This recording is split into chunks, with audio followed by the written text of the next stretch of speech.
एक शेर ने नन्हे घोड़े पर हमला कर दिया।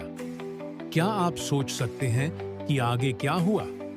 जंगल के बादशाह ने सोचा, शिकार आसान है, लेकिन उसे अंदाजा नहीं था कि इस नन्हे घोड़े के दो ऐसे मुहाफिज हैं जो किसी से नहीं डरते।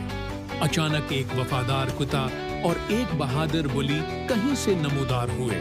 कुत्ते ने शेर पर भौंकना और हमला करना शुरू कर दिया, जबकि छोटी सी बली भी अपनी पूरी हिम्मत के साथ शेर को डराने लगी। शेर ये देखकर हैरान रह गया कि ये छोटे जानवर उसका मुकाबला कर रहे हैं। उस गैर मुतवक्का टीम वर्क ने शेर को इतना परेशान किया कि उसे अपनी जान बचाकर भागना पड़ा। ये कहानी दोस्ती और बहादुरी की एक नाकाबिल यकीन मिसाल है।